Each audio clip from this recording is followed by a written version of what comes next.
Today on the DML News podcast, we have an incredible interview, one that is going to focus on the youth vote and where we stand at the election with 1 week away. This is our evening Election Watch podcast, and it's all unfiltered.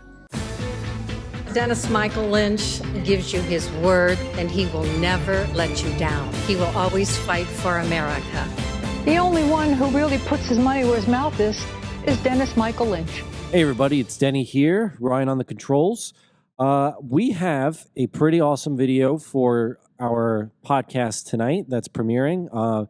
We recorded this earlier today, this morning. It is with Brilyn Hollyhand. He is 18 years old. He is very politically active. In fact, he got politically active at around 10, 11, which, at that age, I could tell you, I wouldn't even be able to tell you, other than the president, who anyone else was in any kind of office. And yet this man has, this very young man who's still in high school, has a podcast, a newsletter. He's already met Trump. He's met Ron DeSantis. He's doing a lot of work with Turning Point USA. He is out there and engaged, and the man hasn't even left school yet. It was a pleasure talking to him. He's articulate, very knowledgeable and smart, and he is one of those kids where it's clear he's going places. Very awesome interview. I hope you guys enjoy it.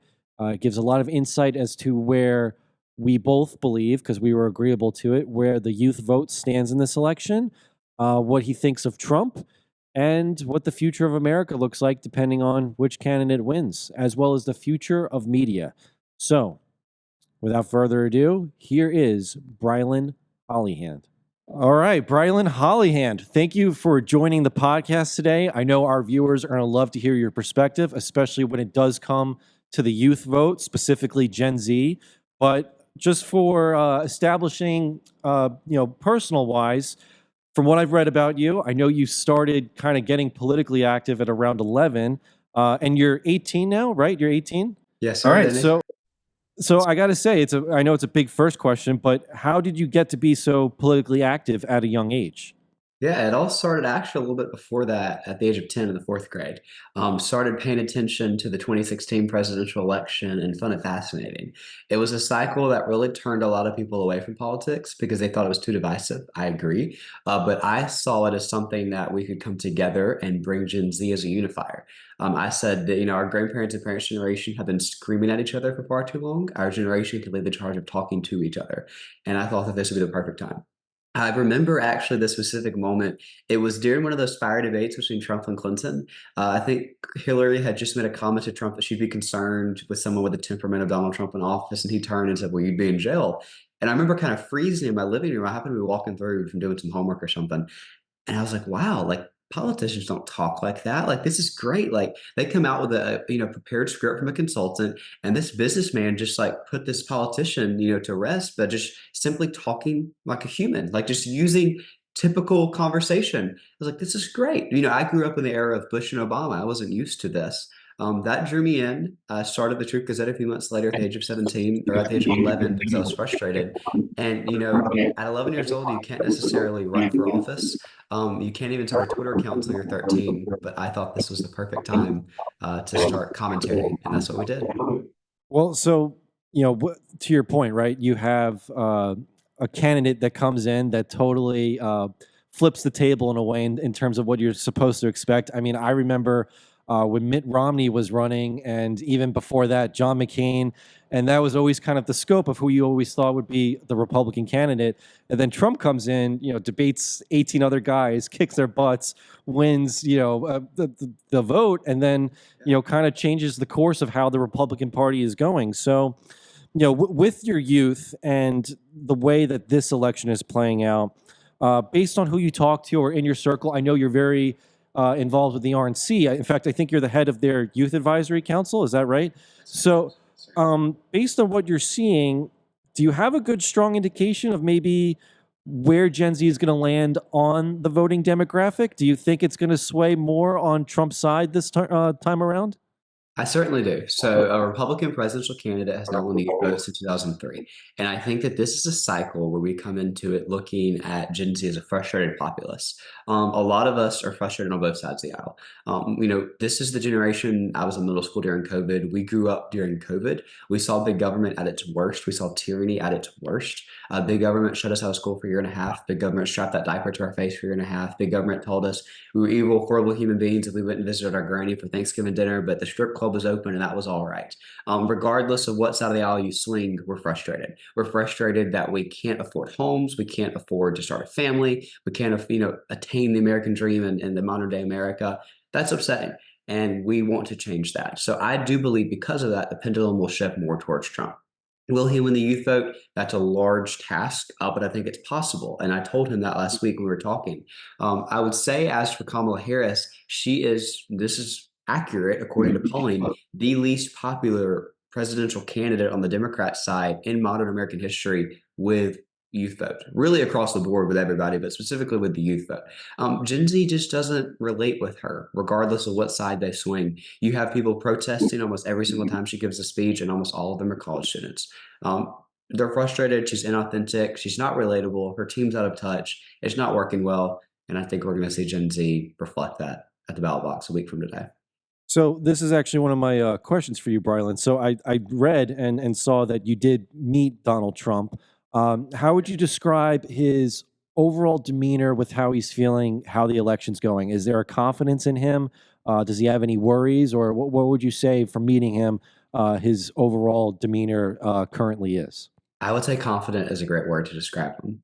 So I've been with the president probably half a dozen times this election cycle, conversating with him, in person, backstage before events or rallies or fundraisers, whatever we're doing. And he's been different lately. Ever since the assassination attempt, there's like this new fire within him. It's kind of like it's more personal now. He's been fighting for us. He's been fighting for the future of the country. And now, they tried to take him out, and it's kind of made him even stronger. I can say I've seen that firsthand. Like I said, was with him a week ago in Atlanta. The second I walked backstage and shook his hand, he immediately goes, I think we're going to win this thing. And I said, sir, I do too. And he said, really? Like, you really think we could do this? And I said, absolutely. Like, full confidence. I totally believe that you can win the youth vote. When we were in Georgia at the time, win the state of Georgia and actually win the nation. He's like, wow, like we've come so far. And it was kind of one of those moments of reflection of like, they kicked this guy out. They tried to arrest him, tried to raid his house, tried to indict his family, shot him in the head. Here he is still standing. Here he is, a few days away from the White House. It's amazing, really. It's like the greatest comeback story in America. But to kind of see it register on his face was a moment that I won't forget because it was pretty cool. I mean, you're talking about a guy, I wouldn't say he got emotional. He doesn't really get emotional, but you could tell he got sentimental. And he's like, we really could win this thing. And I was like, yes, sir, you could. Like, this is it. It's crazy. Well, look, he just did McDonald's, right? Which was freaking awesome. I loved every part of that, and the memes that have come out of it have been funny.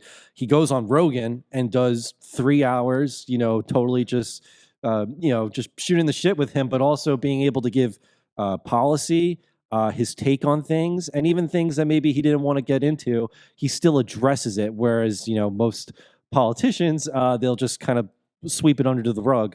But then you get someone like Tim Walz trying to do, playing Madden with AOC, and yet in the picture that they took of him, you can see in the Xbox remote, his controller's not even on. Wasn't that funny? That was hilarious. And it shows he's out of touch.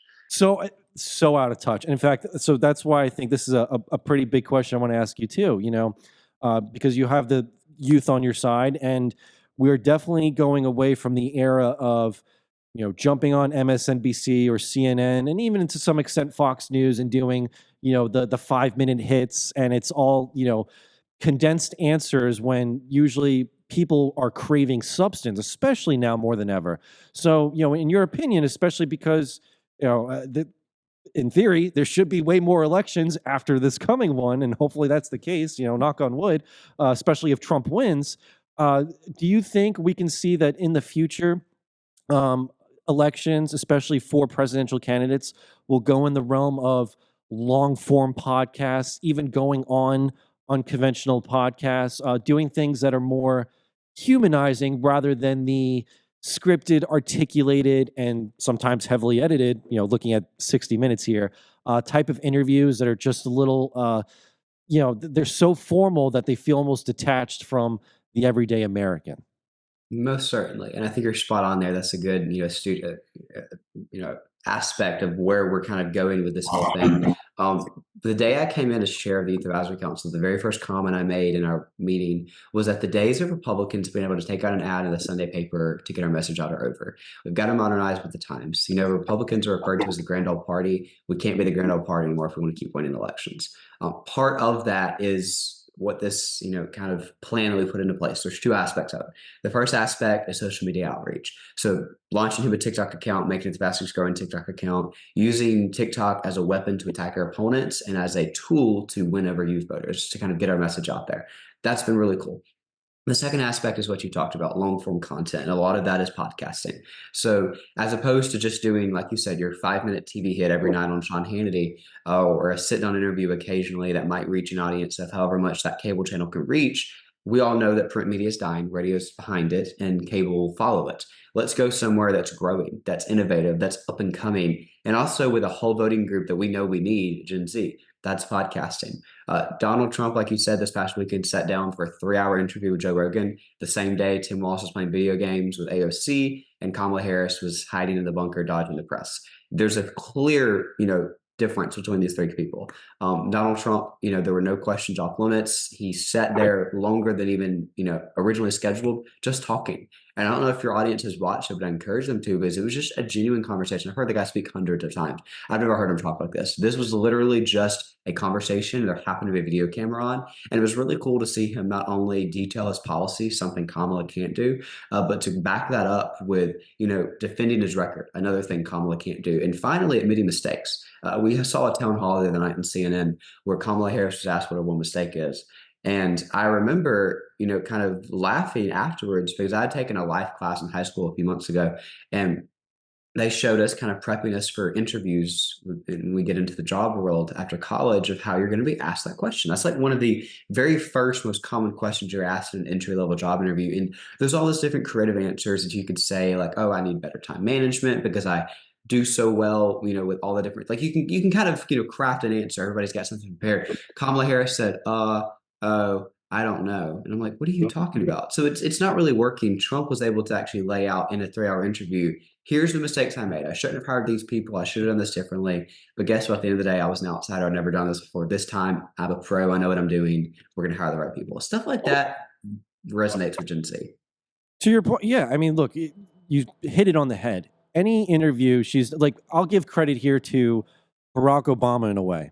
I don't agree with him whatsoever. I don't like his policies. But one thing he has been able to master during his presidency and even after, I usually coin him as king of the Democrats, is that even if the answer he gives never really has substance, he somehow is able to give that answer, and yet it'll resonate to the people that are in his block. But Kamala just does not have that. She does not even Biden way back had that kind of formatted energy, whereas Kamala has never had it. I think there's a very big reason she has never won a primary vote or ever really got far beyond just being a senator. And even then, it's to California. How hard can that be? So when you have that, I think, to your point, like, I'm hopeful that, because I have a sister, she's just turned 16, so she's in the Gen Z block, and even she can see through, that she's not even politically active, and she can see through the BS of, my God, Kamala can't even do, 5 minutes and give anything that means anything. Even the simplest questions, she somehow struggles to give an answer to. It is like she just did the town hall with Anderson Cooper, and you go through the half hour of it, and you're like, what did I get out of that? And the truth is nothing. So my hope is that Gen Z and younger demographics clearly see that, because I think, as just as much as important for someone in their 60s to vote, I think once you hit that 18 age, it is important because you're voting for the future of your country. So, speaking a little bit in the future, before, because I do want to ask some personal questions. If Trump wins, he's got 4 years. Knock on wood, like, we need him to win. So he's only going to have his 4 years. God forbid he does not win. And in my opinion, every metric is pointing to him winning. But if he doesn't, or something happens shenanigan wise, who, in your opinion, from what you've seen, do you think could be the torchbearer, so to say, or someone to at least continue the legacy of the MAGA movement? Because there will always be Republicans and Democrats, but the question is, who in the Republican Party can embody what has started with "Make America Great Again" and carry it forward? Because if Trump does lose, the likelihood he's going to be running again at his age and just everything he has gone through is obviously very low. And then again, if he does win, he's only getting 4 years to get things on track, but he is going to need someone to continue it. So, do you have any ideas or just even opinions of who do you think can, continue that torch, sort of say? Yeah, totally. Great question, Denny. So I think that's what's on everybody's mind because we look at this cycle and we're like, okay, what's next? Like we have to have a future of the party. What I think is unique about Republicans is that we have a deep bench of people. The Democrats do not have a deep bench of people. The best person they could find was Tim Walz, and that's upsetting and very embarrassing on their part. I think of two people immediately that come to mind. The first one being obviously JD Vance. I think he is somebody that is very strong, incredibly impressive, knocked it out of the park in that debate with Tim Walz. Somebody that I've heard good things about for years. My U.S. Senator Katie Britt is a really close personal friend of mine. I sat in a box and watched the Alabama football game with her 2 or 3 days ago. But for weeks, she has told me about how good J.D. Vance was. I was like, okay. They were both came in the same class in the Senate, so they kind of know each other pretty well. So like, okay, I haven't really met him yet. I haven't really seen him. And I remember that night at the debate, I texted her and I was like, where did this guy come from? Like, why were there any doubts about him? He should have there shouldn't have been even a contest for VP. Like, it should have immediately been him. This is amazing. So absolutely, he should be somebody that the torch should be passed to if he's interested. Somebody else is Ron DeSantis. A lot of people, are upset with him after the primary. I personally am a friend of his. I was proud and honored to give him some advice during the primary cycle, as I did the other candidates, because he wanted to know how to win the youth vote and he was elected. We sat down and had a great conversation. He came to Birmingham. It was great. He's somebody that I think has a future. He's somebody that is kind of running Florida the way we want the whole country ran. So if he could just large scale what he's doing across the nation, the government would be run so much better and America would be so much greater. If we could have, say JD Vance, JD Vance and Ron DeSantis team up, that'd be really cool. But finally, somebody else would probably be Vivek Ramaswamy. Vivek, somebody that's come on my podcast 3 times. He's really, really good about how he, messages things. His messaging to Gen Z is spot on. It obviously goes viral every time. Having him, somewhere in a cabinet or somewhere, maybe at the RNC, would be cool. Another thing that I mentioned to him last week was, okay, JD gets elected VP. His Senate seat's open from Ohio. Vivek's from Ohio. Would be cool to see him somewhere. So there's a lot of really good people on a deep bench that we could have in politics in somewhere. Good choices. So, and getting a little personal here, right? So, I know you got a great newsletter. You have your podcast. You're the head of the RNC Youth Advisory Council.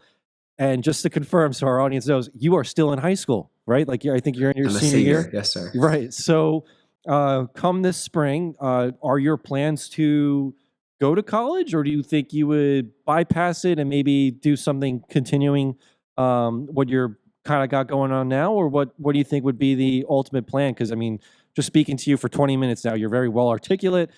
Just watching some of the interviews before we started today, I could tell like you got a bright future ahead of you. So I guess if our audience is curious, where do you think you're going to be directing that future?